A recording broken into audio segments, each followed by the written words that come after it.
नमस्कार दोस्तों, पाठशाला क्लास 10th में आपका स्वागत है। दोस्तों, आज हम आपको कक्षा 10वीं की अध्याय 3 से दो चर वाले रैखिक समीकरण युग्म का प्रश्नावली 3.2 को हल करवाएंगे।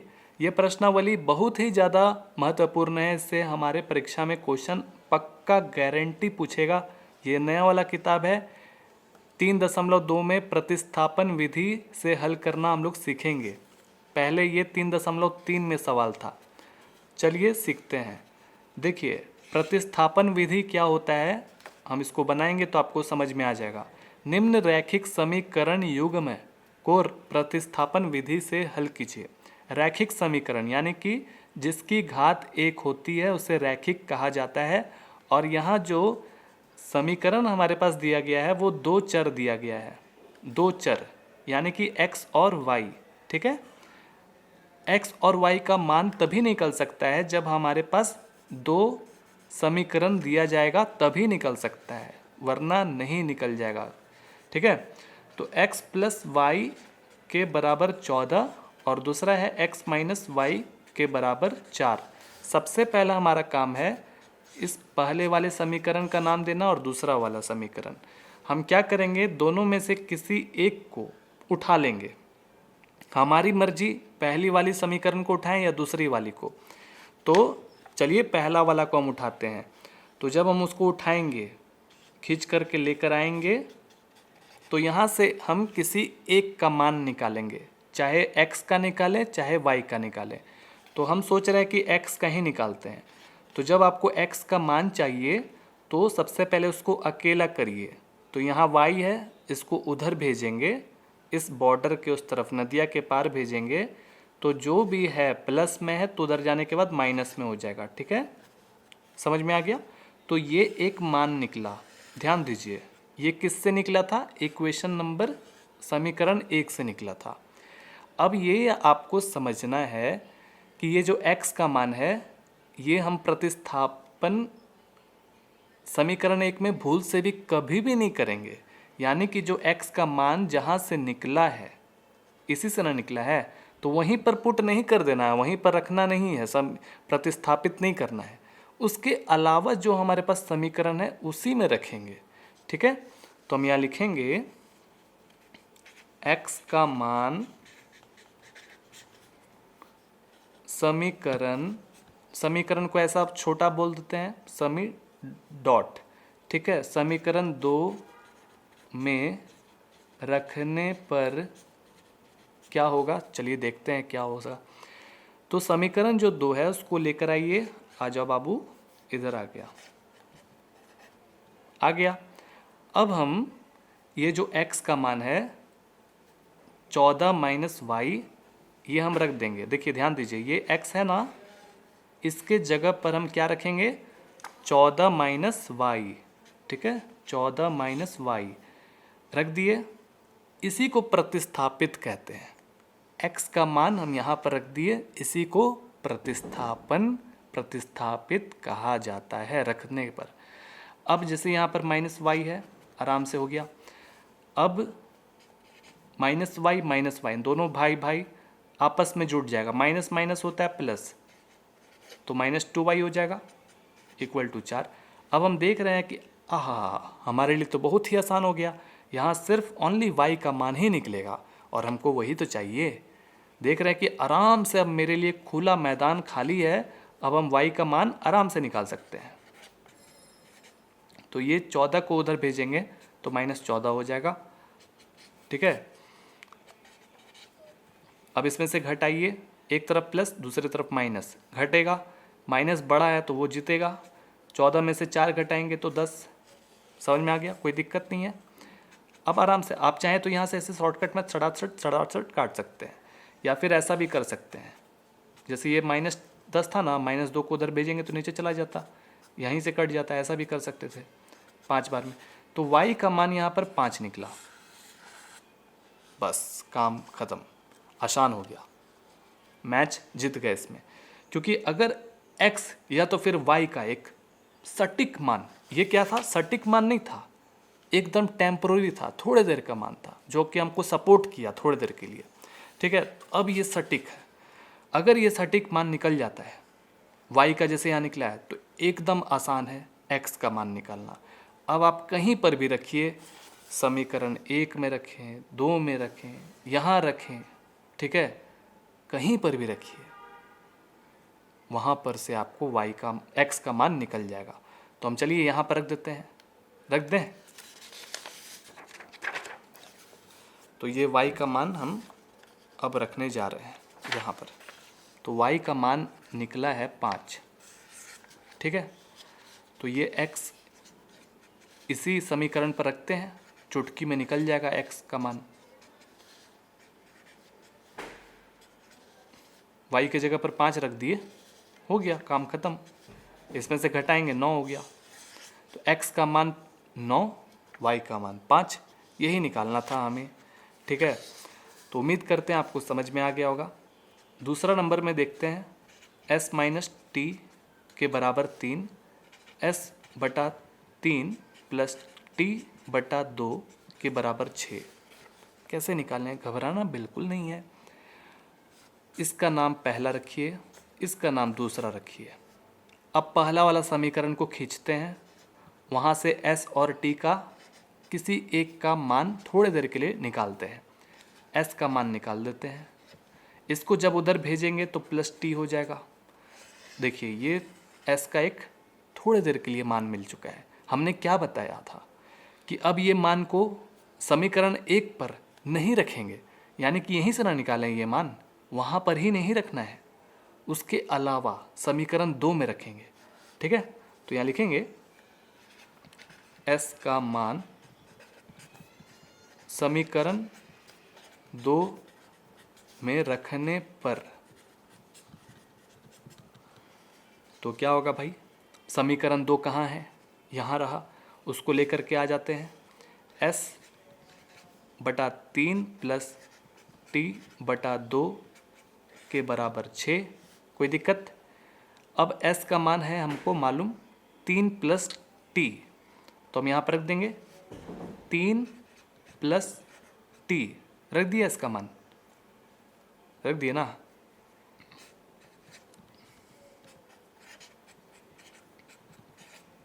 बस अब हमें खाली t ही t दिख रहा है, t ही t दिख रहा है, तो इसका मतलब t का मान अब आराम से निकल जाएगा। तो 3 और 2 का एलसीएम लेंगे, यानी कि जोड़ना है ना आपस में, तो एलसीएम लेना पड़ेगा। तो 3 दूनी के 6। अब इसमें इसको डिवाइड करेंगे, जितने बार में डिवाइड होगा ऊपर वाले से गुना हो जाएगा। 2 बार में होगा ना विभाजित, 3 दूनी के 6, 2 बार में हुआ तो 2 इसमें भी गुना होगा, इसमें भी होगा। इस तरह से देखिए 2 लिखिएगा और ब्रैकेट जरूर लगाइएगा ताकि आपको समझ में फटाक से आ जाए।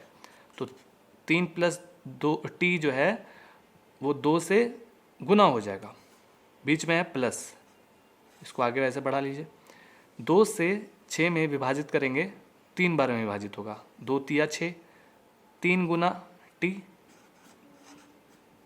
3t। समझ में आ गया? ठीक है। अब इस 6 को उधर भेज देंगे, जो कि ऊपर जा कर के गुना हो जाएगा। पहले इधर गुना करते हैं, 3 दूनी के 6 प्लस 2t हो गया ना, प्लस 3t, और ये जब उधर जाएगा तो इसके साथ गुना हो जाएगा। यहाँ तक कोई दिक्कत नहीं है। अब देखिए क्या करें, 6 प्लस 5t कर दें, हो जाएगा ना, 6 प्लस 5t। उसके बाद 6 गुना 6 36,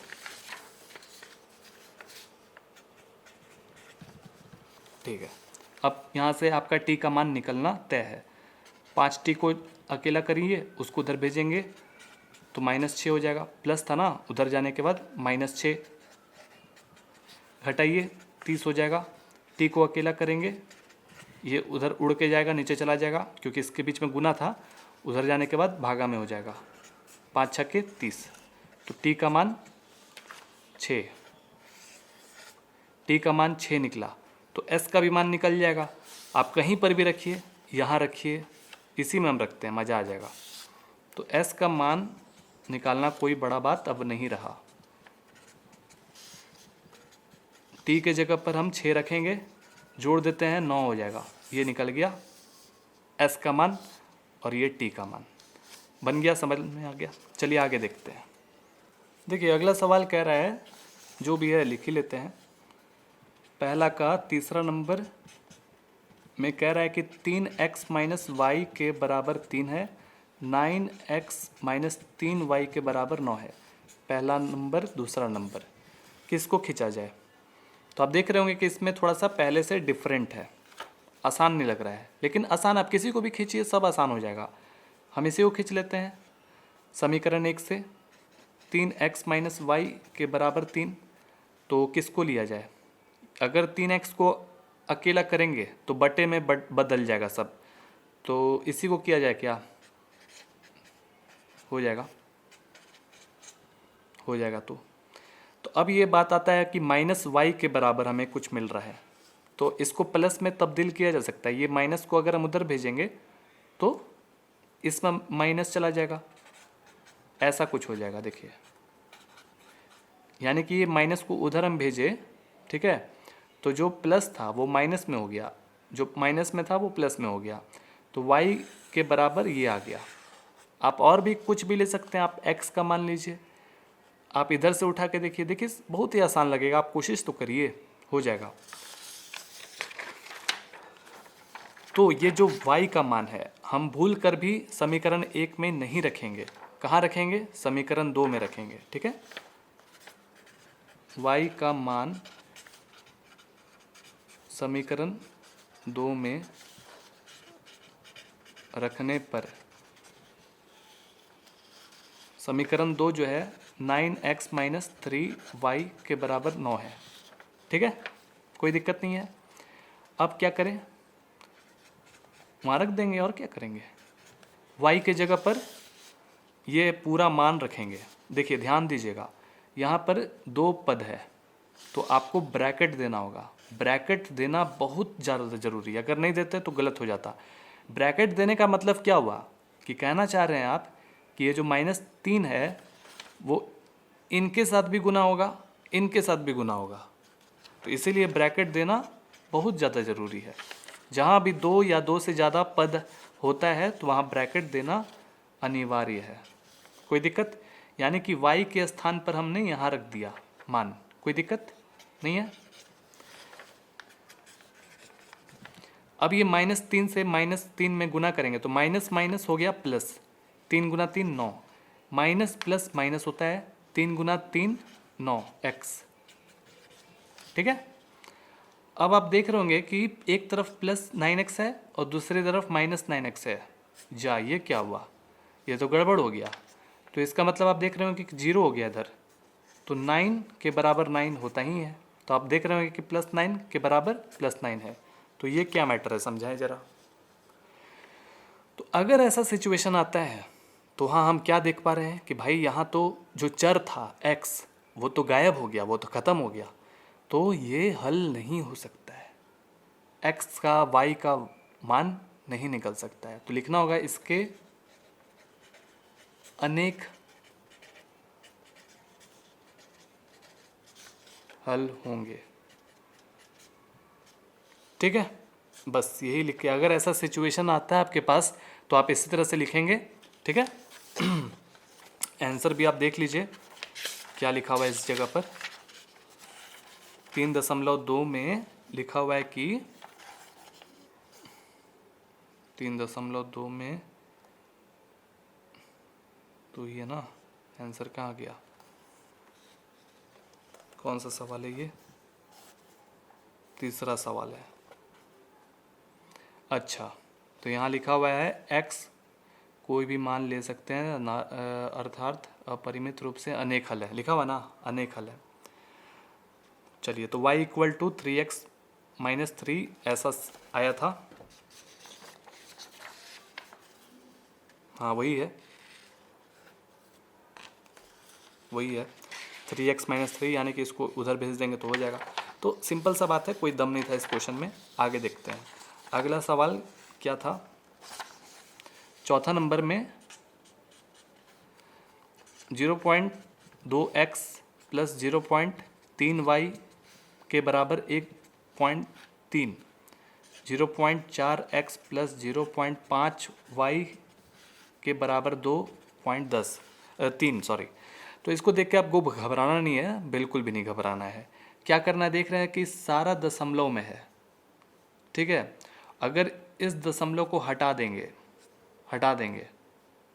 ये तो कर सकते हैं, तो कैसे करें, तो हम क्या करेंगे, इसमें से 10 में गुना कर देंगे दोनों में। देख रहे हैं कि अगर 10 में इसमें गुना कर देंगे तो सारा का दशमलव खत्म हो जाएगा, है कि नहीं। 10 ही से क्यों गुना कर रहे हैं मालूम है ना, क्योंकि पॉइंट के बाद एक डिजिट है, एक अंक है, आप देख रहे हैं ना, एक अंक है, इसीलिए 10 से गुना करेंगे तो ये पूरा खत्म हो जाएगा। यानी कि ये ऐसा हो जाएगा 2x प्लस 3y के बराबर 13 हो जाएगा, 4x प्लस 5y के बराबर 23 हो जाएगा। अगर इसी संख्या को, सारे संख्या को अगर 10 से फिर से हम विभाजित कर देंगे तो वापस से यही चीज़ आ जाएगा। तो इसमें और इसमें कोई अंतर नहीं है। तो चलिए इसको समीकरण 1 माना जाए और इसको 2 माना जाए। अब आप किसी को भी उठा लीजिए, आपकी मर्जी। हम इसी को उठा लेते हैं समीकरण 1 को, ठीक है। तो 2x प्लस 3y के बराबर 13। हम सोच रहे हैं कि x का मान टेम्पोररी निकाला जाए, थोड़ी देर के लिए। तो जब ऐसे ही अकेला करेंगे तो ये जब उधर जाएगा तो -3y हो जाएगा। तो आप x का मान निकालिए पूरे तरीके से, अच्छे तरीके से। हम चाहेंगे तो यहाँ तक भी रख सकते हैं, क्यों, हम देख रहे हैं भविष्य में तो हमको समीकरण 2 ही में बैठाना है, तो क्यों ना हम इसको 2x गुना 2 कर दें, ऐसा भी कर सकते हैं। लेकिन हम सोच रहे हैं कि जैसे बनाते आ रहे हैं वैसे ही बनाएं, कोई दिक्कत नहीं है। तो जैसे ही हम x को अकेला करेंगे तो ये 2 जो है वो नीचे चला जाएगा, दोनों के नीचे चला जाएगा, याद रखें। तो ये दोनों को विभाजित करेगा 2, तो ये हमारा x का एक टेम्पोररी मान आया। अब ये मान को हमें कहाँ रखना है, समीकरण 2 में, ठीक है।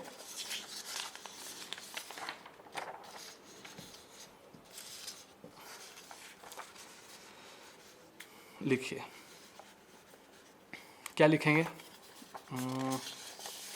यही है ना,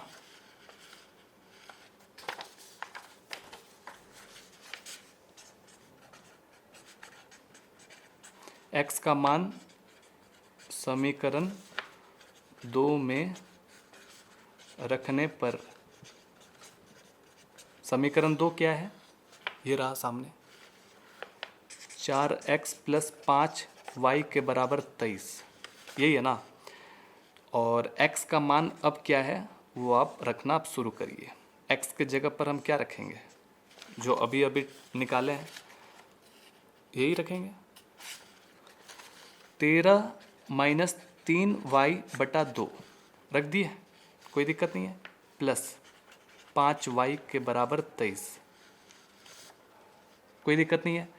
अब इस देखिए 4 इसके अंदर भी शामिल है, 2 इन दोनों के अंदर भी शामिल है, तो हम डायरेक्टली ऐसे ऐसे काट सकते हैं, क्योंकि ये चीज़ इसमें भी है दोनों में और ये चीज़ दोनों में है।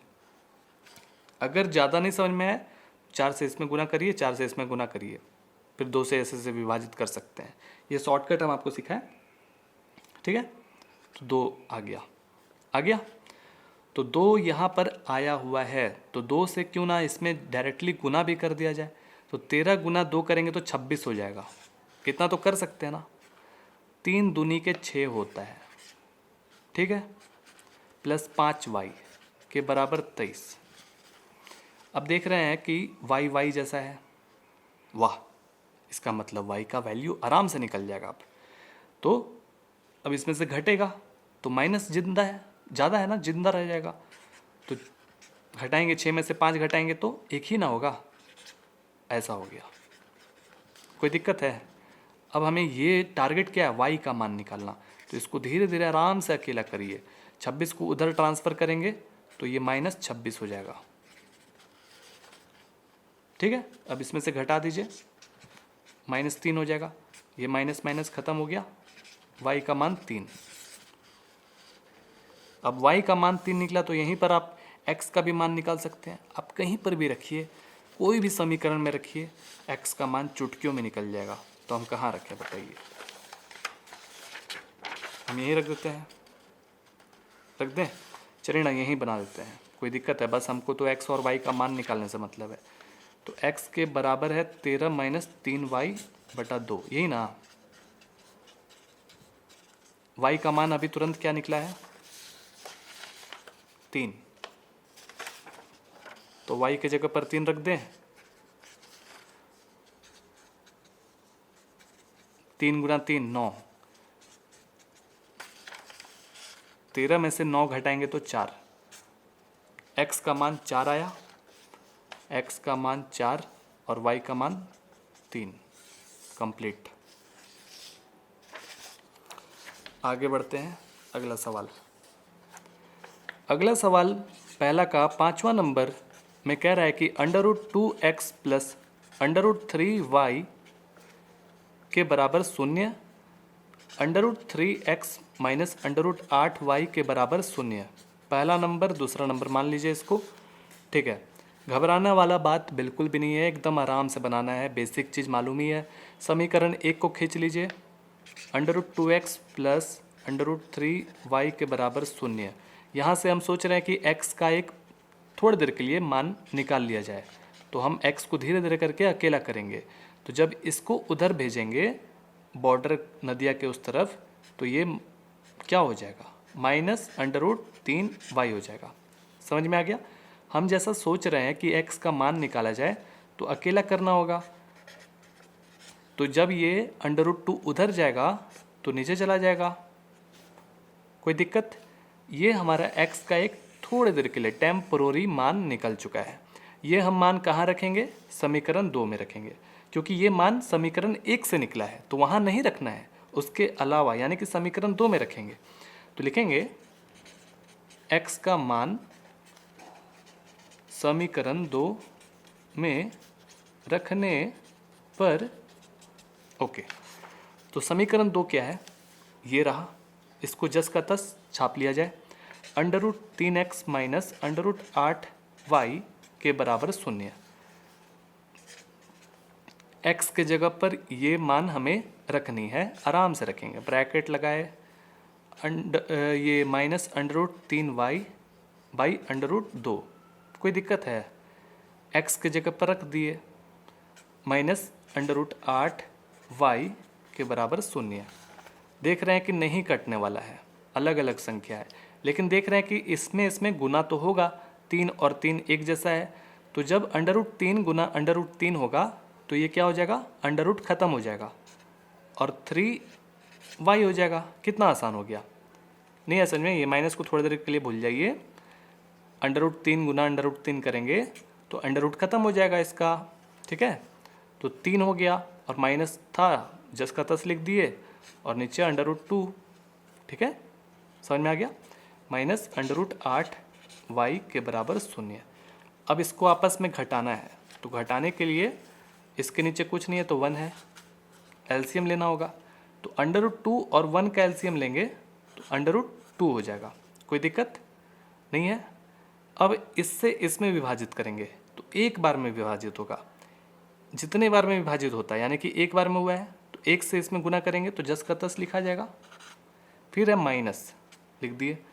इसमें देखिए √2 बार में क्या होगा? विभाजित होगा, तो √2 से इसमें गुना कर देंगे, यानी कि √8 गुना, देखिए y लिखना भूल गया, आप मत भूलिएगा, √8y लिखे, कोई दिक्कत? गुना √2, क्योंकि √2 बार में विभाजित हुआ था तो इसमें गुना हो जाएगा √2, कोई दिक्कत नहीं है, बन जाएगा। अब देखिए क्या करें, सबसे पहले इसको गुना कर लेते हैं, ठीक है। तो जब इसको गुना करेंगे 8 दूनी के 16, तो √16 हो जाएगा और ये रहा y, लिख दिए, कोई दिक्कत नहीं है, कोई भी दिक्कत नहीं है। नीचे क्या है? √2 है, तो इसको आप उधर भेज दीजिए, इक्वल टू के उस तरफ भेजिए, तो 0 में जा कर के समा जाएगा ये, ठीक है, गुना हो जाएगा। तो 0 के अंदर जो भी जाता है वो समा जाता है। यहाँ तक कोई दिक्कत नहीं है। अब हम देख रहे हैं कि अंडर रूट 16 का मतलब क्या होता है। अंडर रूट 16 का मतलब 4 होता है। क्यों? क्योंकि 4 गुना 4 16 होता है, इसीलिए। ठीक है, अगर अंडर रूट 4 गुना 4 करेंगे तो कितना होगा, 16 होगा ना। तो पेयर में, जोड़ा में है, अंडर रूट 4 गुना अंडर रूट 4, तो 4 हो जाएगा उसका आंसर। ठीक है, तो -3y, इसके जगह पर हम क्या लिखेंगे, 4 लिखेंगे, 4y। और ये जब गुना होगा तो 0 हो जाएगा, कोई दिक्कत नहीं है। अब ये दोनों एक जैसा है, y y जैसा है, तो क्या होगा, आपस में जुटेगा। माइनस माइनस होता है प्लस, तो -7y हो जाएगा। कोई दिक्कत है नहीं है ना। अब y का मान चाहिए आपको, तो y को अकेला करिए। ये जब उधर जाएगा तो 0/-7, तो 0/-7 का मतलब 0, कहानी खत्म। तो y का मान यहाँ 0 निकल गया। ठीक है, तो अब x का निकालते हैं, क्या है, यहाँ रख दें, y का मान 0, देखते हैं वहाँ क्या निकलता है। तो x का मान पहले था -√3y/√2। ठीक है, y के जगह पर 0 रखनी है, इसमें गुना करिए, तो गुना करेंगे तो 0 हो जाएगा √2। तो यहाँ पर भी वही मामला है, यानी कि x का मान यहाँ 0 निकल गया है और y का भी मान 0 निकल गया है। उम्मीद करते हैं आपको समझ में आ गया होगा। 5वां नंबर, 6वें नंबर की ओर चलते हैं। 6वां नंबर में कह रहा है कि 3x/2 - 5y/3 - 2, समीकरण 1 माने इसे। और दूसरा है x/3 + y/2 के बराबर 13/6, दूसरा समीकरण इसे माने। ठीक है, तो किसको लिया जाए बताइए। देख रहे हैं कि बड़ा सिंपल ये लग रहा है देखने से, इसी को लेते हैं। बहुत समीकरण 1 को उठाए हैं, अब हम लोग समीकरण 2 को उठाते हैं। ठीक है, तो यहीं से उठा लेते हैं। तो धीरे धीरे इसको अकेला करते हैं, x/3, तो समझ लीजिए ये उधर चला गया है, तो 13/6 से पहले दर्शन हुआ। जब इसको उधर भेजे हैं तो -y/2 हो जाएगा। ठीक है, कोई दिक्कत नहीं है। अब इसको सबसे पहले तो आपस में घटाइए, फिर 3 को उधर भेजिएगा। तो जब इसको घटाएंगे तो एलसीएम लेना होगा। 6 और 2 का एलसीएम क्या होगा, 6 हो जाएगा। 6 से 6 में विभाजित करेंगे एक बार में, 1 से गुना 13 में 13 ही रहेगा। 3 बार में विभाजित होगा, 3 गुना y 3y। ठीक है, अब इस 3 को उधर भेज दीजिए, तो कैसे जाएगा ये 3, नीचे था, उधर जाने के बाद ऊपर चला जाएगा, तो ऊपर इन दोनों पदों में गुना होगा, याद रखिएगा, यानी कि अब ब्रैकेट डालना होगा, 13 - 3y। अब देख रहे हैं कि ये 6 जो है इसके साथ भी विभाजित हो रहा है दोनों पदों में, और ये 3 दोनों पदों में गुना हो रहा है, तो क्यों ना इसको ऐसे विभाजित कर दिया जाए, हो सकता है ऐसा, दूनी का 6। तो यानी कि x का मान हमारे पास टेम्पोररी आया है 13 - 3y/2। ये एक x का थोड़ी देर का मान है जो कि हमको सपोर्ट करेगा आगे सवाल हल करने में। अब हम क्या करेंगे, ये मान कहाँ बैठाएंगे, निकला कहाँ से था, ये समीकरण 2 से निकला था, याद रखें। तो समीकरण 2 में नहीं बैठाना है, इस बार समीकरण 1 में बैठाना है। जहाँ से निकला है ये चीज़ वहाँ नहीं बैठाएंगे, उसके अलावा, यानी कि समीकरण 1 में बैठाएंगे। ठीक है, तो लिखेंगे x का मान समीकरण 1 में रखने पर, समीकरण 1 क्या है, ये रहा, लिख लेते हैं फटाक से। 3x/2 - 5y/3 = -2। ठीक है, x के जगह पर ये मान हम रखेंगे, समझ में आ रहा है कुछ, x के जगह पर ये मान रखेंगे, 13 - 3y/2 रख दिए x के जगह पर। कुछ समझ में आ रहा है। तो अब देख रहे हैं कि भाई 2 कहाँ गया, ठीक है, x की जगह पर आप ऐसे रख दिए, 2 कहाँ गया, तो कोई बात नहीं, 3/2 है ना, यहाँ पर निकाल देते हैं 3/2। बहुत ही आसान, 3/2 अलग कर दिए, x की जगह पर ये लिख दिया। समझ में आया? Very very easy. 3/2 को बाहर किए, x की जगह पर ये मान जो था वो रख दिए, बहुत सिंपल। -5y/3 के बराबर -2। अब ये 2 से 2 में गुना हो जाएगा, 3 से इसमें गुना कर दीजिए। समझिए, बहुत ही आसान है। 3 से इसमें पहले गुना करते हैं तो क्या होगा, 39 हो जाएगा, कोई दिक्कत नहीं है। फिर माइनस 3 से 3 में गुना करेंगे तो 9y हो जाएगा, ठीक है। 2 से 2 में गुना करेंगे 4। समझ में आ गया? इसका तो काम हो गया कंप्लीट। -5y/3। आराम से देखिए, आराम से देखिए, कहीं भी आपको घबराहट नहीं होना चाहिए। यहाँ तक समझ में आ गया? ठीक है। अब हम लोग क्या करेंगे, अब इसको आपस में घटाना है तो एलसीएम लेना ही पड़ेगा। 4 और 3 में एलसीएम लेंगे तो 12 हो जाएगा, 4 तिया 12, 3 बार में विभाजित होगा। तो जितनी बार विभाजित होता है ऊपर वाले से गुना, यानी कि 3 जो है वो इन दोनों पदों में गुना होगा, ठीक है। माइनस ये 4 बार में, 4 गुना 5 20 हो जाएगा। इस 12 को भी उधर भेज के ठिकाना लगाइए। अब इसको गुना करना है,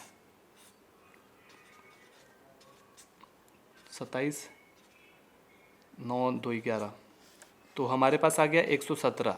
इसको गुना करने के बाद 9 तिया 27, ओहो ये 27 है, 9 तिया 27, ठीक है। y -20y, इसको उधर भेजेंगे तो इसमें जाके गुना हो जाएगा 12, कोई दिक्कत नहीं है। अब धीरे धीरे छोटा करिए इसको, तो क्या करेंगे कि ये देख रहे हैं माइनस वाला पार्टी है, ये भी माइनस वाला पार्टी है, तो दोनों को जोड़ना होगा। माइनस माइनस प्लस होता है, तो जोड़ेंगे तो 47 हो जाएगा। इसको गुना करिए, -24। अब ये इसके जैसा है, -24 जैसा, उसको उधर भेजना होगा, तो -47y के बराबर। जब ये उधर जाएगा तो माइनस में बदल जाएगा, ठीक है। तो अब ये देखिए माइनस माइनस क्या होता है, प्लस होता है, तो दोनों को जोड़ना होगा, जोड़ देंगे, 141 हो जाएगा। तो इसका मतलब -47y के बराबर -141 आया, ठीक है। अब देखना है कि क्या ये विभाजित हो रहा है, माइनस माइनस तो चलिए विभाजित हो गया, y के बराबर 141/47, ठीक है। देखते हैं इसको विभाजित करके, 47 से 141 में कितना पहाड़ा में आता है, 721। सोच रहे हैं, लग रहा है ऐसा कि 3 बार में आएगा, तो 12 141 आ गया, यानी कि 3 बार में 141 आ गया, ठीक है। तो यानी कि ये 3 बार में विभाजित हो गया, तो y का मान 3 निकल चुका है। अब बारी है x की, तो वो भी आ जाएगा। कैसे आएगा, उठा लीजिए कोई भी इक्वेशन, यही सामने है, यहीं पे बना लेंगे फटाक से, कोई बड़ा चीज़ नहीं है। तो x का मान हमारे पास है 13 - 3y/2, यही ना, कोई बड़ा चीज़ नहीं। अब y के जगह पर 3 रखेंगे और इधर हल कर दीजिए, हो गया। 13 में से 9 को हटाएंगे और आगे स्टेप यहाँ पे बढ़ा देते हैं। 13 में से 9 घटाएंगे तो 4 हो जाएगा, 4/2 का मतलब 2, x का मतलब 2 आया, x का मतलब 2 आया, y का मतलब 3 आया, कोई दिक्कत नहीं है। कैसे आया देख लीजिए, बहुत सिंपल था। आगे बढ़ते दोस्तों, ये देखिए जितना भी था ना, ये सब बचकाना जैसा सवाल बन चुका है, आगे भी बचकाना जैसा सवाल है, कोई बड़ा चीज़ नहीं है। दूसरा नंबर देखिए, डरिए मत, वैसा ही सवाल है, समझ लीजिए कि वैसा ही है। दो समीकरण दिया गया है, रैखिक समीकरण दिया गया है, एक्स और वाई देख रहे हैं ना, ठीक है। तो अब तो आपको अपने आप पे भरोसा हो गया होगा कि हम एक्स और वाई का मान निकाल सकते हैं, ठीक है। तो बोल रहा है कि हल कीजिए, ठीक है, हल कर लेंगे। इससे m का वह मान ज्ञात कीजिए जिसके लिए y के बराबर mx प्लस 3 हो। कुछ समझ में आया? यानी कि आपको मेन मकसद क्या है, m का मान ज्ञात करना है। तो जब आपको अपने आप पे भरोसा है कि x और y का मान हम निकाल सकते हैं, तो सोचिए, इमेजिनेशन करिए कि यहाँ पर y का मान आप रख देंगे, x का भी मान रख देंगे, तो चुटकी में m बचा आखिरी, उसका भी मान निकल जाएगा। तो यही निकालना है, चलिए निकालते हैं। दूसरा नंबर 2x प्लस 3y के बराबर 11, पहला समीकरण माने से, और दूसरा समीकरण 2x माइनस 4y के बराबर माइनस 24, ठीक है। किसी को भी उठाइए, सब तो आसानी है। पहला को उठाते हैं, 2x प्लस 3y के बराबर 11। यहाँ से हम x का मान निकालना चाहते हैं थोड़ी देर के लिए। x को अकेला करेंगे, इन दोनों के नीचे 2 चला जाएगा। कोई दिक्कत है? इसको हाईलाइट कर लीजिए। अब ये x का मान हम कहाँ रखने वाले हैं? समीकरण 2 में, क्योंकि ये 1 से निकला है, तो समीकरण 2 में रखना होगा।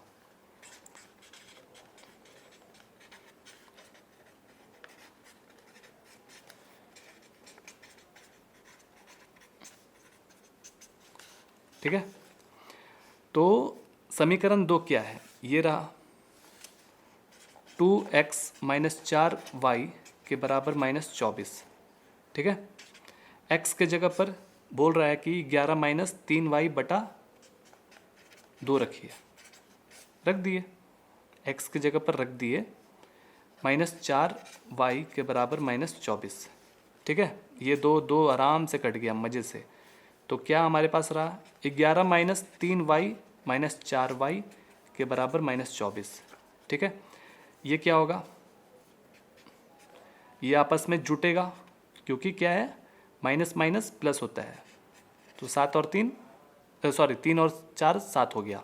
कोई दिक्कत है? बहुत ही आसान। अब इसको एक जैसा है, उसको उधर भेज देते हैं, इसको उधर भेजेंगे तो माइनस 11 हो जाएगा, ठीक है। अब इसमें से घटाइए तो 35 हो जाएगा, मतलब कि जोड़ेंगे, माइनस माइनस प्लस होता है, तो जुटेगा तो माइनस 35 हो जाएगा। ये कट गया, y का मान क्या निकला? 35 बटा 7, तो 7 7 5 या 35 ना, 5 बार में, तो y का मान 5 निकला, y का मान 5 निकला। अब x का मान निकालना कोई बड़ा चीज़ नहीं है, चुटकी में निकल जाएगा।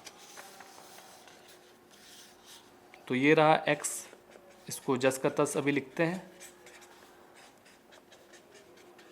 देखिए y अभी क्या निकला है? 5, याद है? 5 निकाले थे, ये रहा 5, देखिए, ठीक है। y के जगह पर हम 5 रख दिए मज़े से, कोई दिक्कत नहीं है। 3 गुना 5 15,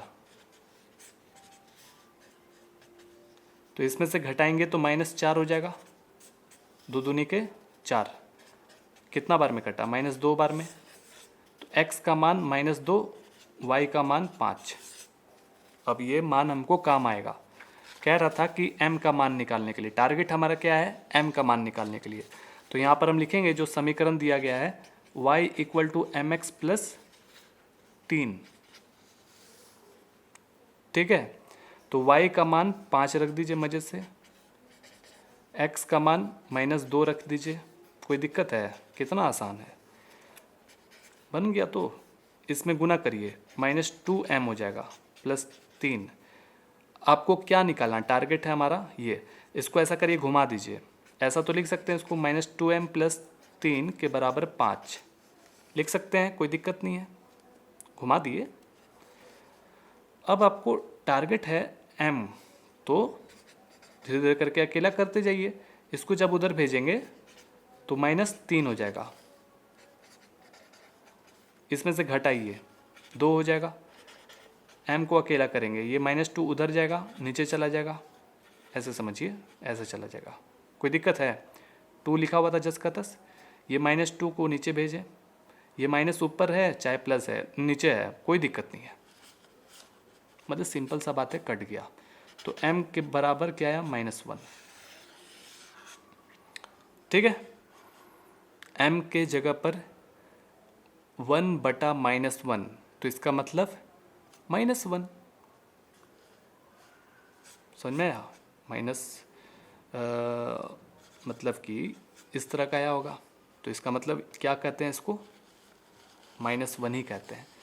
तो उम्मीद करते हैं आपको समझ में आ गया होगा।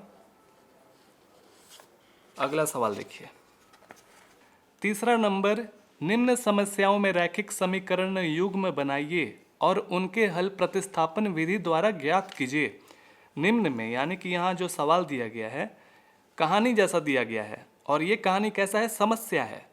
अब ये समस्या को समझना है, समझ करके रैखिक समीकरण युग्म बनाना है। रैखिक समीकरण युग्म यानी कि यही ऐसा बनाना है। ठीक है, ऐसा बनाने के बाद आपको प्रतिस्थापन विधि द्वारा ज्ञात करना है सवालों को। जैसे अभी बनाए थे ना, प्रतिस्थापन विधि द्वारा x और y का मान ज्ञात किए थे, उसी तरह से बस निकालना है। परेशानी कहाँ है? बस समस्या को समझ करके रैखिक समीकरण में बदलना, बस इतना कर लेंगे तो काम बन जाएगा। पहला सवाल कह रहा है दो संख्याओं का अंतर 26 है, यानी कि दो संख्या दिया गया है, पहला संख्या दूसरा संख्या। ठीक है, और दोनों संख्या को आपस में घटाएंगे तो वो 26 के बराबर आता है। क्लियर? और एक संख्या दूसरी संख्या की 3 गुनी है। पहला वाला जो संख्या है वो दूसरी वाली संख्या की 3 गुनी है। क्या है मामला? समझते हैं कॉपी में। ठीक है, सबसे पहले हमें यहाँ पर बोल रहा है एक संख्या और दूसरी संख्या, तो हम एक संख्या को कुछ मान लेते हैं और दूसरी संख्या को कुछ मान लेते हैं। तो लिखते हैं, माना एक संख्या के बराबर x मान लेते हैं। यहाँ पर हम लोग क्या दो चर वाले रैखिक समीकरण पढ़ रहे हैं, तो आपको x और y मानना पड़ेगा। और दूसरा वाला संख्या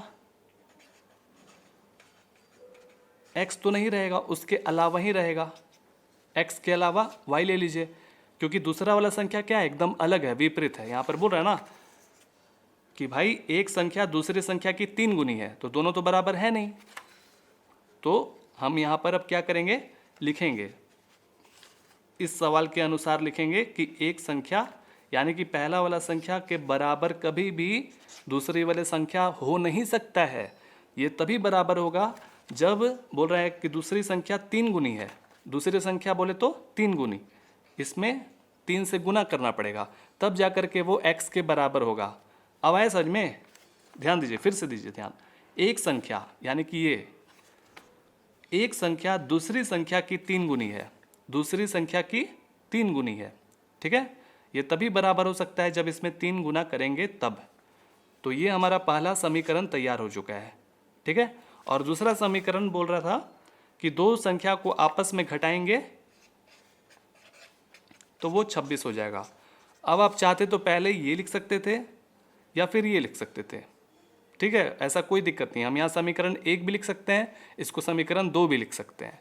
अब ये दोनों समीकरण के माध्यम से हम आराम से निकाल सकते हैं। देखिए, इसमें कोई ज़्यादा दिमाग लगाने की जरूरत ही नहीं है। यहाँ आपको x का मान दिया हुआ है, तो हम क्या करेंगे?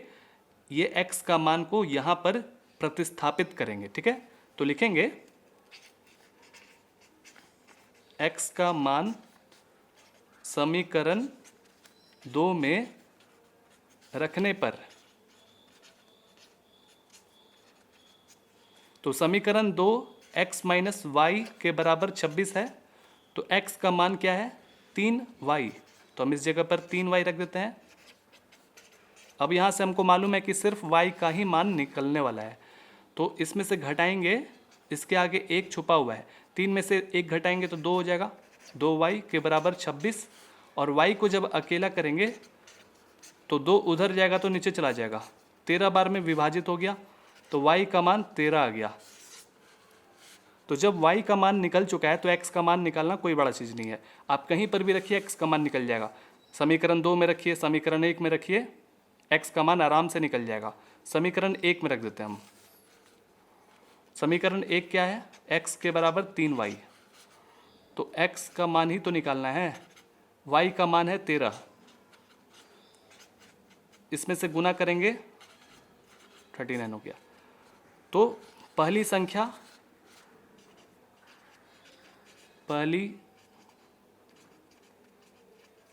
क्या हो जाएगी? पहली संख्या को आपने x माना था तो 39 हो जाएगा। पहली संख्या को आपने x माना था ना, और दूसरी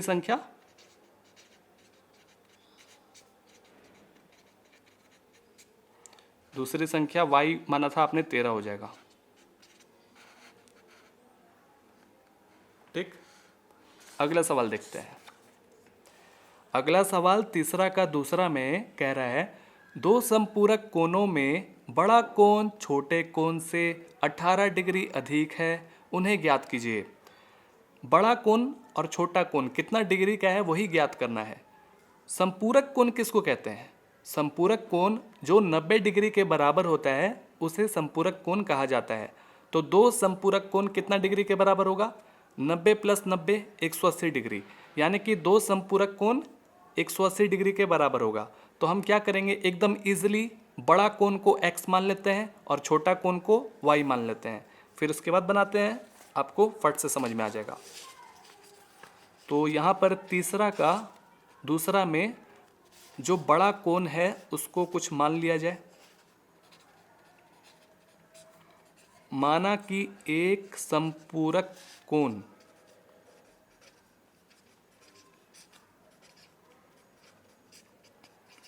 x मान लेते हैं और दूसरी संपूरक कोण को x ना मानेंगे, उसके अलावा यानी कि y मानेंगे। दोनों एक दूसरे से एकदम अलग है, ये बड़ा कोण है, ये छोटा कोण है। ठीक है, अब हम लोग प्रश्न के अनुसार देखेंगे कि हम कैसे रैखिक समीकरण बना सकते हैं। तो यहाँ कह रहा है, ध्यान दीजिए, इस पॉइंट पर फोकस करिए, बड़ा कोण छोटे कोण से 18 डिग्री अधिक है, यानी कि ये तो बात पक्का है कि ये बड़ा कोण और छोटा कोण एक दूसरे के बराबर बिल्कुल भी नहीं है। हाँ, ये बराबर तभी हो सकता है जब छोटे वाले कोण में 18 डिग्री जोड़ेंगे तब।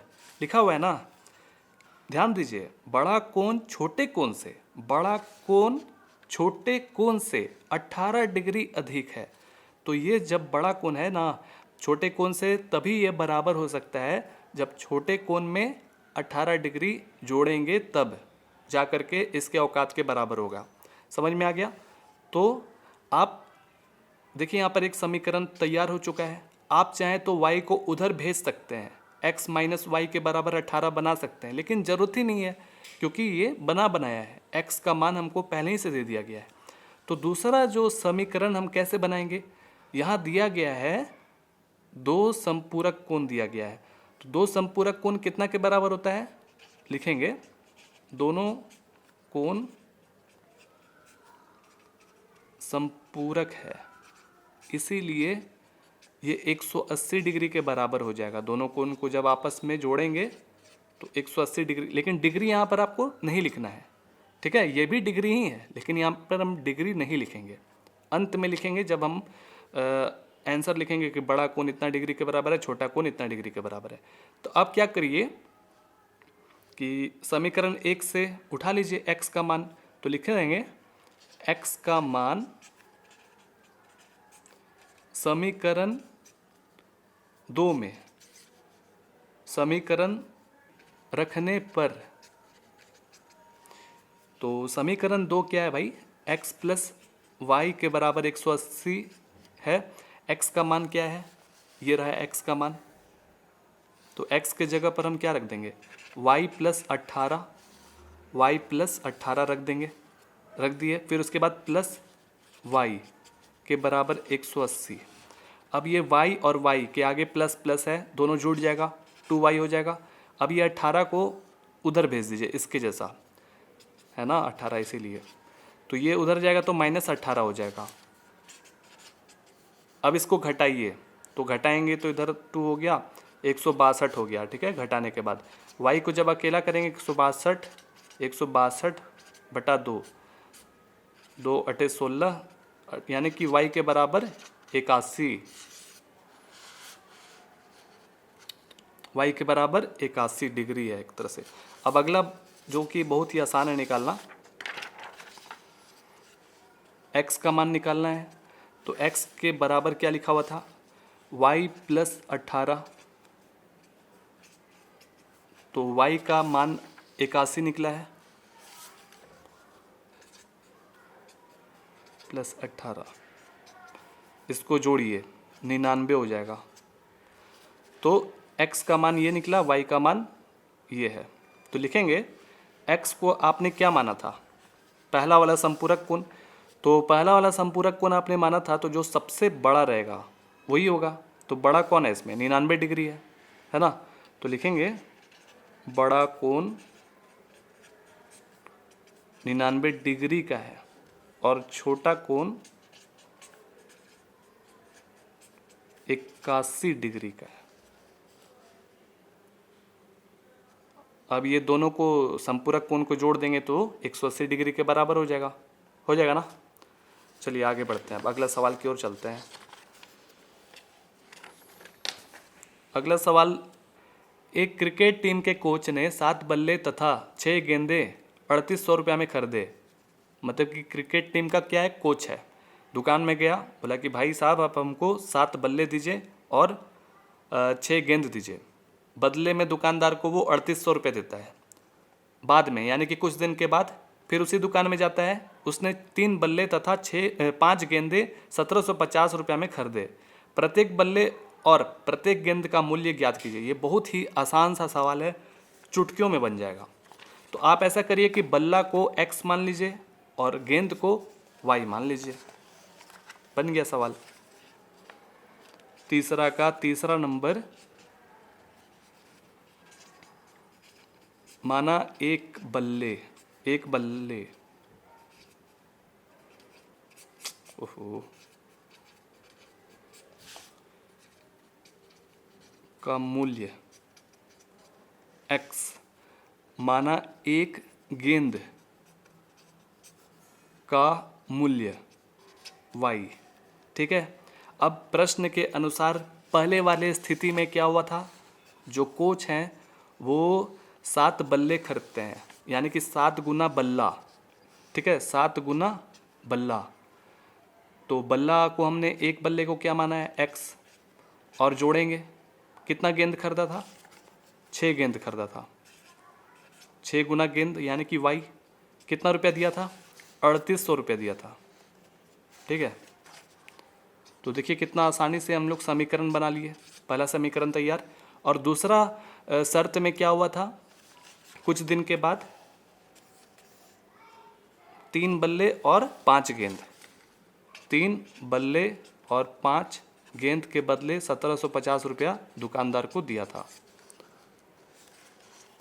अब यहाँ से आप आराम से बना सकते हैं, किसी को भी उठा लीजिए, समीकरण 1 को ही उठा लेते हैं, तो x का मान वहाँ से निकाल लेते हैं।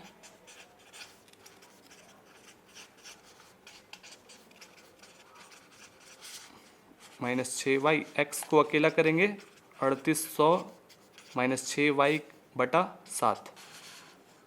ये x का एक टेम्परोरी मान है जो कि हमको आगे हेल्प करेगा। अब ये जो मान है कहाँ से निकला है, समीकरण 1 से। वहाँ ना बैठा करके कहाँ बैठाएंगे, समीकरण 2 ही में बैठाएंगे, ठीक है।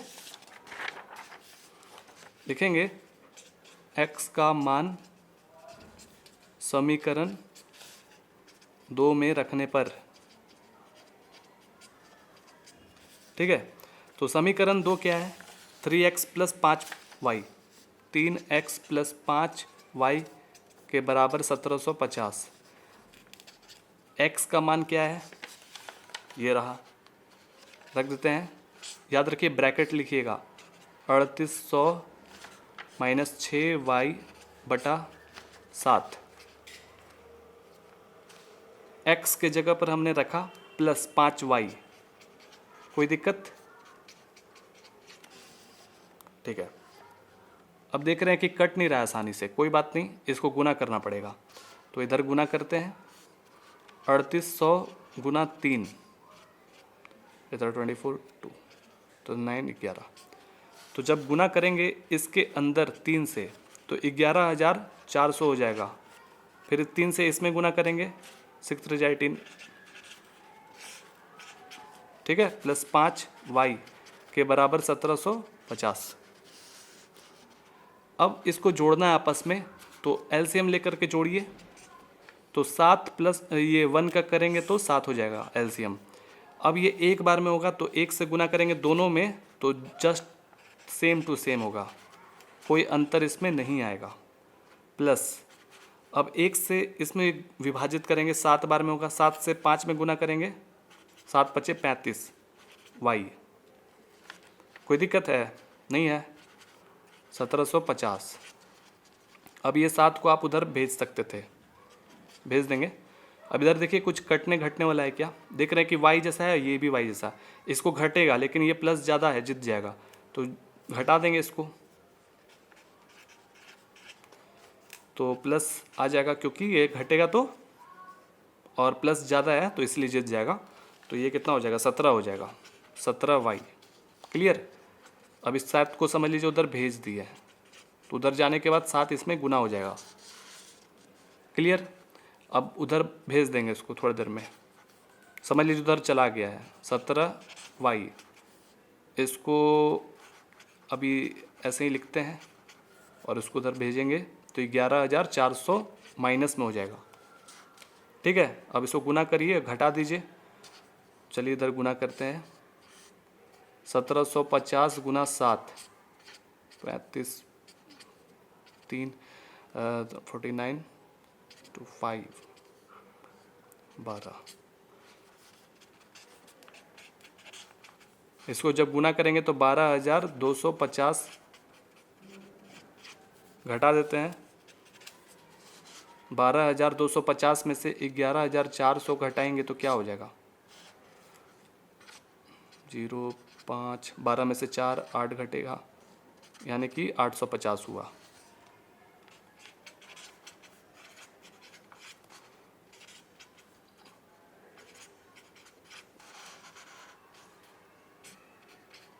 ठीक है, अब 17 के पहाड़ा में क्या 85 आता है? चेक करिए, 7 5 35, 5 बार में करके देखते हैं, 5 बार में इधर करके देखते हैं। 17 गुना 5 करते हैं, 35, हाँ आ गया 85। तो इसका मतलब 5 बार में ये विभाजित हो जा रहा है ये, और यहाँ 0 रहा तो 0 भी कर देंगे। तो यानी कि y का मान तो निकल गया, अब x का मान निकलना कोई बड़ा चीज़ नहीं है।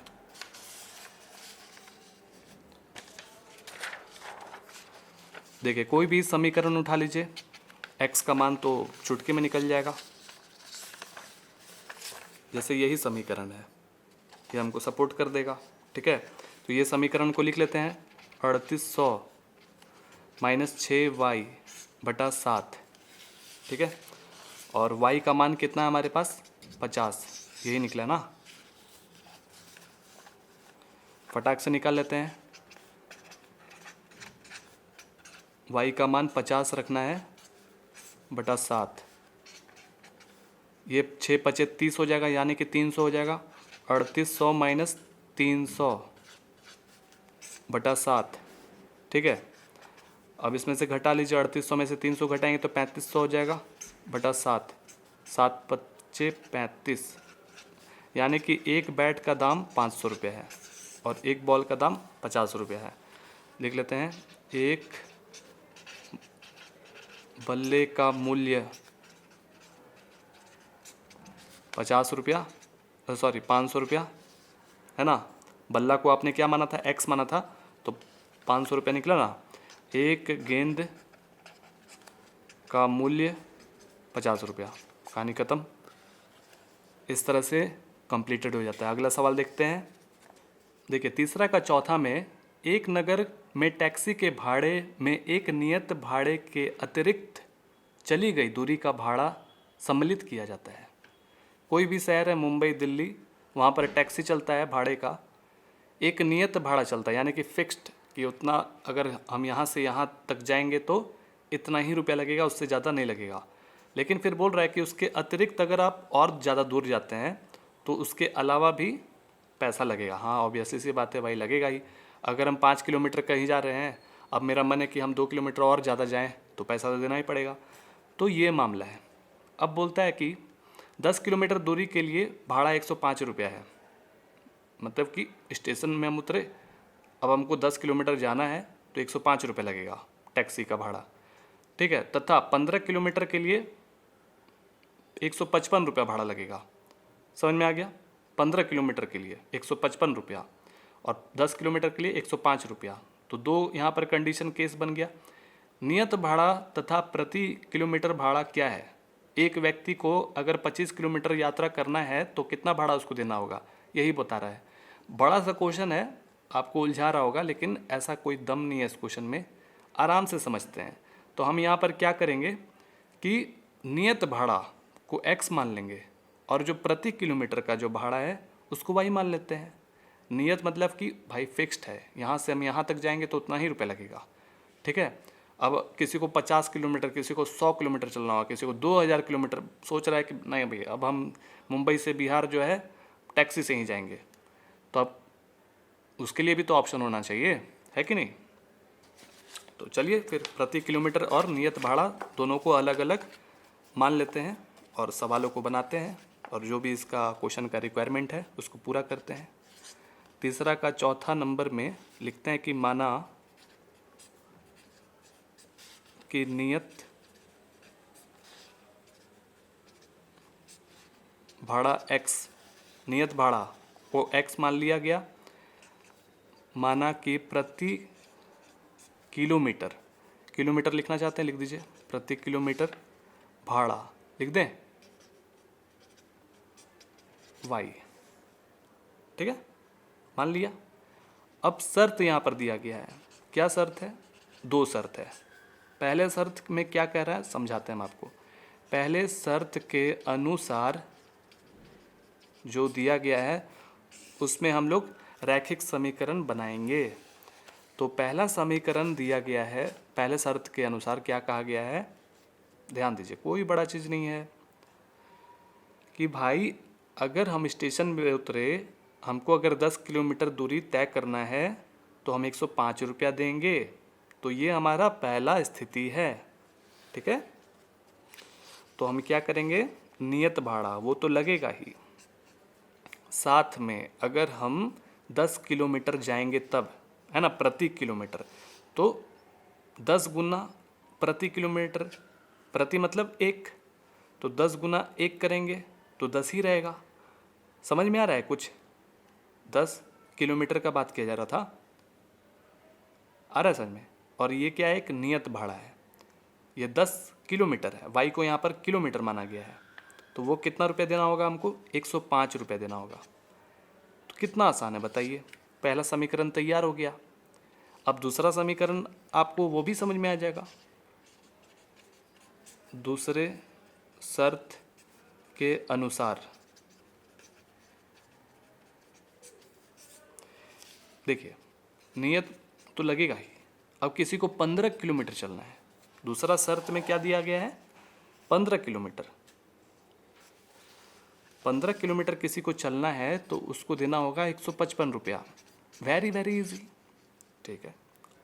यहीं तक क्वेश्चन ख़त्म नहीं हो रहा है, उसके आगे भी है कुछ कुछ चीज़, ठीक है। अब किसी को 2000 किलोमीटर जाना होगा, किसी को 25 किलोमीटर चलना होगा, तो उसको कितना देना होगा, वही कहना चाह रहा है यहाँ पर कि किसी को 25 किलोमीटर चलना है तो उसको कितना देना होगा भाड़ा। तो चलिए अब यहाँ से तो गारंटी है कि x और y का मान निकाल सकते हैं हम लोग, तो निकालते हैं। फिर किसी समीकरण को उठा लीजिए, समीकरण 1 ही को उठा लेते हैं, समीकरण 1 से उठा लिया जाए। x प्लस 10y के बराबर 105, x का मान निकाल दीजिए यहाँ से थोड़ी देर के लिए, इसको उधर भेजेंगे 10y हो जाएगा माइनस, ठीक है ठीक है। तो ये रहा हमारा x का एक थोड़ी देर के लिए मान। अब ये मान हम इस पर भूल से भी कभी भी नहीं रखेंगे क्योंकि यहीं से निकला है ये मान, समीकरण 2 में रखेंगे, लिखेंगे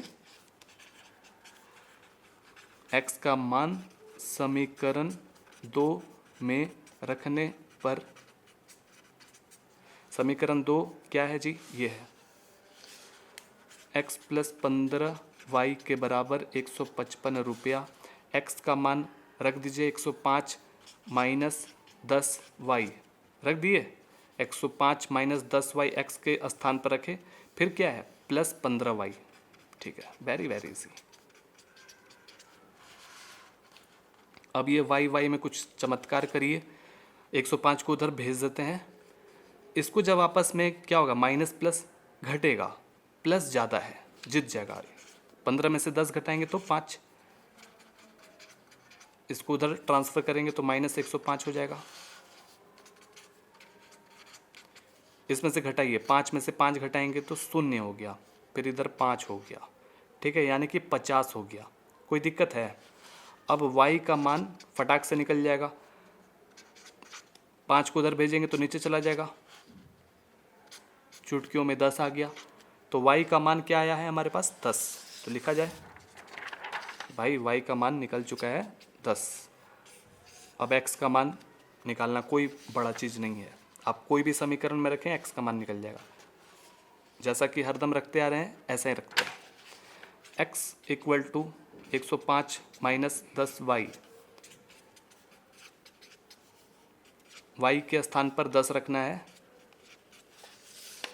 चलिए x का मान अब निकल जाएगा, 10 से 10 में गुना करेंगे तो 100। अब ये तो बहुत ही आसान है भाई, घटाना 5 हो जाएगा। तो x का मान 5। ये क्या है? इसको हम लोग क्या माने थे? नियत भाड़ा माने थे। x को हम लोग नियत भाड़ा माने थे, ध्यान से समझिए। तो लिख देंगे कि जो नियत भाड़ा है ये हमारा 5 रुपया है, इतना सस्ता। और जो प्रति किलोमीटर भाड़ा है, प्रति किलोमीटर भाड़ा है वो 10 रुपया है। हाँ, ये महंगा लग रहा है कि भाई 1 किलोमीटर जाने का 10 रुपया ले रहा है।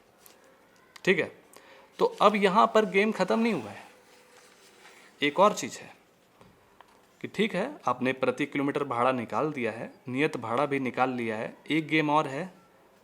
वो गेम क्या है? दिख रहा है पेपर में? हाँ, ये कह रहा है कि एक व्यक्ति को 25 किलोमीटर यात्रा करने के लिए कितना भाड़ा देना होगा। किसी को अगर 25 किलोमीटर जाना है तो कितना देगा? सिंपल सा बात है, 25 किलोमीटर तय करने के लिए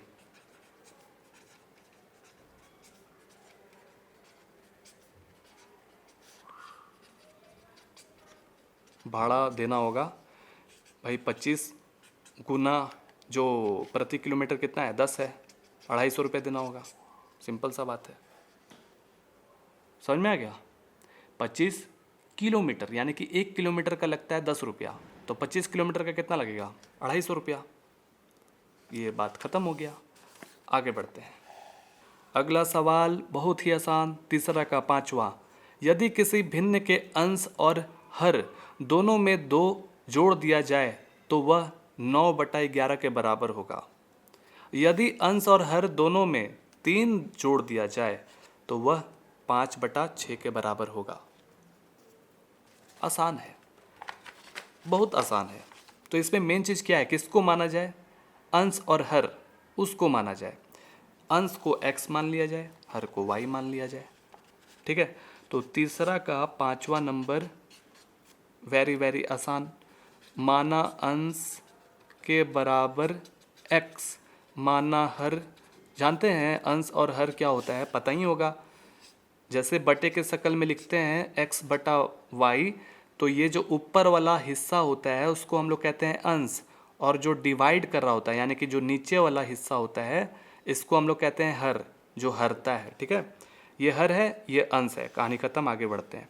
देखिए नियम के अनुसार, पहले शर्त के अनुसार क्या कह रहा है? पहले शर्त के अनुसार कहता है कि भाई अंश और हर में कितना जोड़ने के लिए बोल रहा है? 2 जोड़ने के लिए बोल रहा है। ठीक है, 2 जोड़ने के लिए। तो ये रहा x/y, आराम से लिख दिए। तो बोल रहा है कि भाई अंश में 2 जोड़ दिए और हर में भी 2 जोड़ दिए। देखिएगा, तो वो बोल रहा है कितना के बराबर है, बोल रहा है कि 9/11 के बराबर है। कंप्लीट। ये हमारा पहला समीकरण तैयार हो गया। कोई दिक्कत है? नहीं है? ठीक है, घबराइए मत, ऐसा देख के आप घबराइए मत, बहुत आसान है, हम आपको समझाते हैं, बहुत आसान है, देखिएगा ध्यान से। तो अब हम क्या करेंगे, इसको थोड़ा सा अगर इस टाइप का बनाना चाहते हैं तो आप यहाँ पर बना सकते हैं। क्या बना दिया जाए? साथ में बना ही दिया जाए। फिर दूसरा शर्त तो बहुत ही आसान है, वो भी बन ही जाएगा। तो ऐसा करिए, इसको उधर भेजिए, इसको इधर भेजिए, वैसा बन जाएगा। तो जब ये इधर जाएगा तो 11 जो है वो दोनों पदों में गुना हो जाएगा, यानी कि कुछ इस तरह का। ब्रैकेट जरूर लिखिएगा। और जो 9 है ये दोनों में गुना हो जाएगा। ठीक है, अब हो जाएगा ये कैसा हो जाएगा, 11x + 22 9y 9 दूनी के 18। अब जो है x और y उसको एक तरफ कर लीजिए, इधर भेजेंगे। अब इसके जैसा भाई भाई उधर चला जाएगा, ये उधर जाने के बाद -22 हो जाएगा।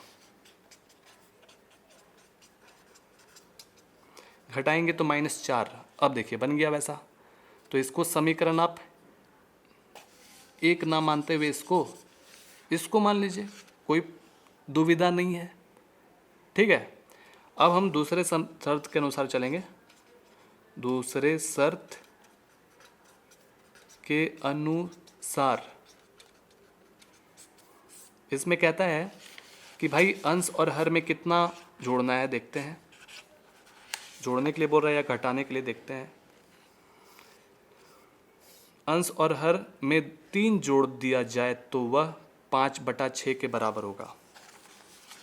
अंश में 3 जोड़ना है, हर में भी 3 जोड़ना है, और वो कितना के बराबर होगा, 5/6 के बराबर।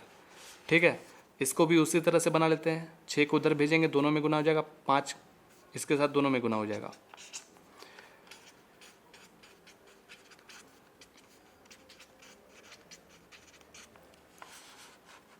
गुना करिए, 6x + 18 5y + 15, x और y को एक तरफ, इसके जैसा दोस्त एक तरफ, ये उधर जाएगा तो -18, 6x - 5y, इसको घटाएंगे तो -3 हो जाएगा। ये हमारा समीकरण 2 हो गया। घबराना बिल्कुल नहीं है, आपको सब समझ में आ रहा है, लिखते चलिए साथ में, जरा सा भी दिक्कत नहीं आएगा। समीकरण 1 और 2 को आराम से खींच लेते हैं एक जगह, ताकि आराम से हम बना सकें सवालों को। तो पहला समीकरण है 11x - 9y के बराबर -4, ये पहला समीकरण। दूसरा समीकरण ये रहा, इसको भी लिख लिया जाए, 6x - 5y के बराबर -3। Very very easy. अब किसको उठाया जाए? समीकरण 1 को ही उठा लेते हैं, अगर आपका मर्जी है 2 को उठाना तो उसको भी उठा सकते हैं। चलिए हम समीकरण 1 को उठाते हैं। समीकरण 1 से, समीकरण 1 है 11x - 9y के बराबर -4। धीरे धीरे अकेला करिए, x का वैल्यू हमको चाहिए, इसीलिए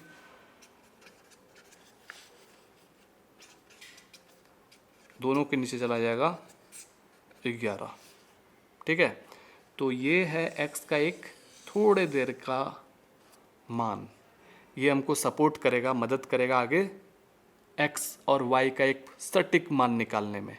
ठीक है, हमने क्या बताया है कि जहाँ से ये मान निकला है वहाँ पर हम नहीं प्रतिस्थापित करेंगे, उसके अलावा जो दूसरा समीकरण है वहाँ प्रतिस्थापित करेंगे।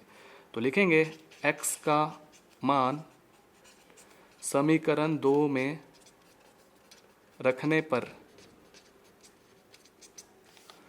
तो समीकरण 2 है 6x - 5y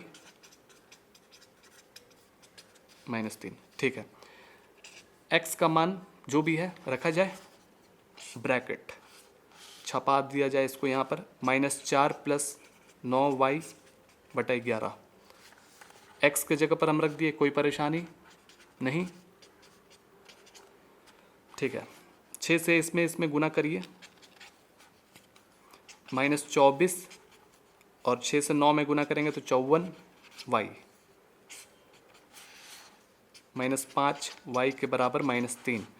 इसके नीचे एक छुपा हुआ है, इन दोनों को घटाने के लिए एलसीएम लेना पड़ेगा। तो 11 और 1 का एलसीएम होता है 11। कोई दिक्कत है? 11 से 11 में विभाजित करेंगे, एक बार में विभाजित होगा, और जितने बार में विभाजित होता है ऊपर वाले से गुना हो जाता है। तो यानी कि 1 से इसमें गुना करेंगे तो जस का तस, इसमें भी जस का तस। तो डायरेक्ट छाप दीजिए, -24 + 54, 54 वाई। ठीक है, फिर यहाँ पर क्या माइनस, 1 से इसमें विभाजित करेंगे 11 बार में होगा, 11 गुना 5 55 हो जाएगा। ठीक है, इक्वल टू -3। आगे बढ़ते हैं। अब जो वाई वाई वाला चीज़ है उसको धीरे धीरे करके छोटा किया जाए, आराम से करते हैं। ये प्लस है, ये माइनस है, घटेगा। 55 में से 54 घटाएंगे तो 1 होगा, माइनस ज़्यादा है, जीत गया। तो 1 वाई लिखना चाहिए या वाई लिखना चाहिए? वाई लिख देते हैं। ठीक है, 11 को उधर हम लोग भेज देंगे अब, तो ऊपर जाके गुना हो जाएगा। कोई दिक्कत है? आसान, बेहद आसान। अब इसको उधर भेजते हैं, इसके जैसा है ना, समझ लीजिए उधर चला गया, इसमें से गुना होगा तो -33 हो जाएगा, ये जब उधर जाएगा तो +24 हो जाएगा। अब इसमें से घटाएंगे तो माइनस ज़्यादा है, इसमें से घटाएंगे तो -9 हो जाएगा, ये माइनस माइनस ख़त्म, और ये y का मान 9 निकल गया। तो y का जब 9 निकल गया तो x भी निकल जाएगा। बैठा देते हैं, कोई भी समीकरण में बैठाइए जहाँ पर x y रहना चाहिए वहाँ आप आराम से x का निकाल सकते हैं मान। तो x का मान हम उठा लिए, ये वाला -4 + 9y बटा 11, y के जगह पर 9 रखना है। 9 से 9 में गुना करेंगे 81 हो जाएगा। अब घटाते हैं इसमें से तो कितना हो जाएगा? 77। ठीक है, यानी कि प्लस ज़्यादा है, 77 हो जाएगा, +77, 7 बार में विभाजित। तो x का मान 7 निकला। तो ये x आपने क्या माना था, कुछ याद है? अंश माना था, यानी कि ये अंश है और ये हर है। कहानी खत्म। खत्म, आगे बढ़े। अगला सवाल, तीसरा का 6ठा नंबर, कह रहा है कि 5 वर्ष बाद जैकब की आयु उसके पुत्र की आयु से 3 गुनी हो जाएगी। यानी कि जो आज का समय चल रहा है, प्रेजेंट टाइम, वर्तमान से 5 साल बाद जैकब, यानी कि कौन है जैकब? जैकब एक मतलब पिता है, ठीक है, पिता है। तो जैकब की आयु उसके पुत्र की आयु से 3 गुनी हो जाएगी 5 वर्ष पूर्व, यानी कि आज से 5 साल हम पहले चल जाएंगे तो जैकब की आयु उसके पुत्र की आयु से 7 गुनी थी। उनकी वर्तमान आयु क्या है? देखिए यहाँ पर 2 शर्त दिया गया है। पहला शर्त में क्या बोल रहा है? फ्यूचर का बात किया जा रहा है, भविष्य का, कि आज से 5 साल के बाद ये सब होने वाला है भाई। और दूसरा शर्त में बोल रहा है भूतकाल का, यानी कि आज से 5 साल पहले ऐसा ऐसा बात था। तो दोनों शर्त को हम लोग यहाँ पर लिखेंगे और समीकरण बनाएंगे। तो अब बात यह आता है कि x किसको माना जाए और y किसको। तो पिता का जो उम्र है उसको आप x मान लीजिए और जो बेटा का उसका उम्र है उसको y मान लीजिए। आगे बढ़ते हैं, समझते हैं। फिर लिखते हैं तीसरा का 5वां नंबर। कहानी तो आप समझ ही गए होंगे, नहीं समझे होंगे तो हम यहाँ समझा देते हैं। पहले तो जैकब का जो उम्र है, माना जैकब की वर्तमान यानी कि आज के समय में क्या है भाई? वर्तमान आयु x है। और जैकब का जो पुत्र है, डायरेक्ट लिखते हैं, माना पुत्र की वर्तमान आयु y है। ठीक है, तो पहला शर्त क्या है? आज से 5 साल बाद। तो जब आज है जैकब का उम्र कितना? जैकब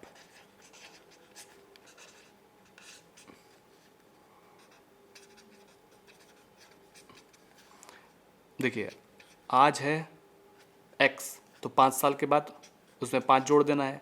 अगर मान लीजिए 20 साल है जैकब का उम्र या 50 साल है, तो आज से 5 साल के बाद कितना होगा, उसमें 55 होगा।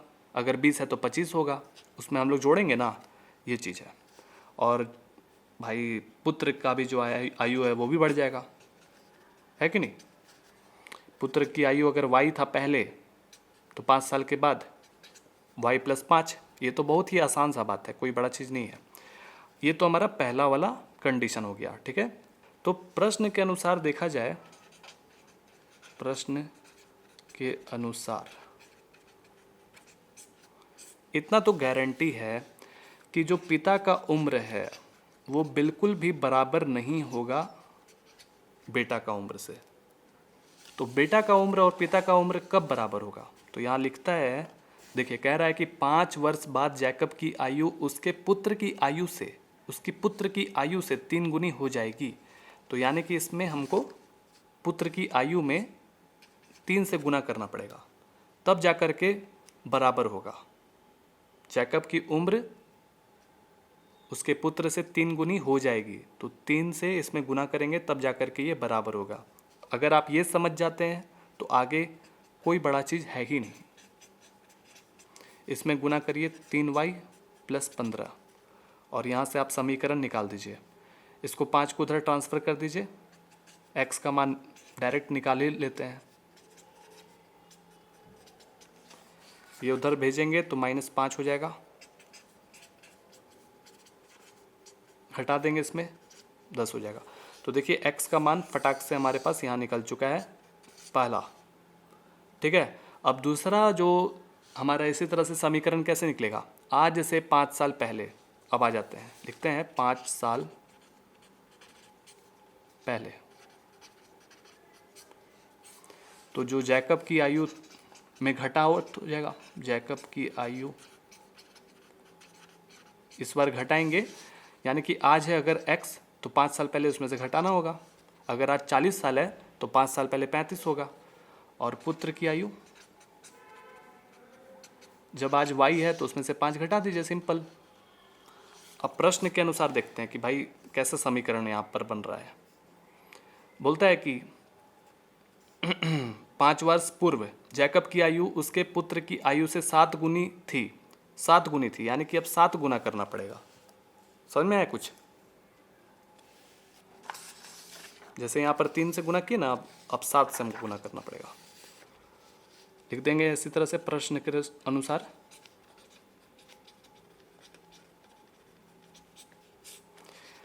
और ये हमारा पहले तो बराबर करिए, x-5 और इधर y-5। क्या पिता और पुत्र की आयु बराबर हो सकती है? नहीं। यहाँ पर क्या बोला कि 7 गुनी जब हम करेंगे पुत्र में तब जा कर के बराबर होगा। अगर आप ये समझ गए तो आगे कोई बड़ा चीज़ नहीं। 7 से इसमें गुना करिए, 7y, इधर 35। इधर भी आप ऐसा करिए, समीकरण बना लीजिए, इसको इधर खींच लीजिए। तो x-7y और इसको उधर भेज देते हैं, ये उधर जाएगा प्लस, ठीक है। और ये घटेगा तो -30 हो गया, दूसरा समीकरण, ठीक है। तो x का मान हम यहाँ क्या करते हैं, प्रतिस्थापित कर देते हैं। x का मान समीकरण 2 में रखने पर, तो x का मान पहले तो आप समीकरण 2 लिखिए, क्या है, x-7y के बराबर -30। और x का जो मान है अभी निकाले थे ये, वो हम रखेंगे। तो x के जगह पर क्या रख दें, बोल रहा है 3y+10 रखिए, 3y+10 रख दिए x के जगह पर। फिर क्या बोल रहा है, -7y रखिए। अब y को कहानी ख़त्म करिए, इसके आगे है प्लस, इसके आगे माइनस, घटेगा, माइनस ज़्यादा है, जीत गया। तो 7 में से 3 घटाएंगे तो 4, ठीक है। अब ये 10 को उधर ट्रांसफ़र कर देंगे तो -10 हो जाएगा। अब ये जोड़ेंगे, याद रखिए ऐसे ऐसे माइनस मत काटिएगा, जब जोड़ के इकट्ठा एक करिएगा, जैसे ये एक है ना पद, उसी तरह से यहाँ पर 2 पद है अभी, तो हम इसको जब जोड़ेंगे तो -40 हो जाएगा। अब ये एक पद, ये भी एक पद, ऐसे ऐसे कटेगा। अब y को अकेला करेंगे, 4 को उधर भेजेंगे नीचे चला जाएगा 10 बार में, तो y का मान जो है वो 10 निकला। यानी कि वर्तमान में जैकब का जो पुत्र है, पुत्र की आयु जो है 10 वर्ष है, और जो पिता की आयु है अब वो निकालना है। तो आप कोई भी समीकरण में रखिए, निकल जाएगा। तो अब ऐसा है कि इसी समीकरण को उठा लेते हैं, x के बराबर 3y + 10, y का मान अभी अभी निकाले थे 10,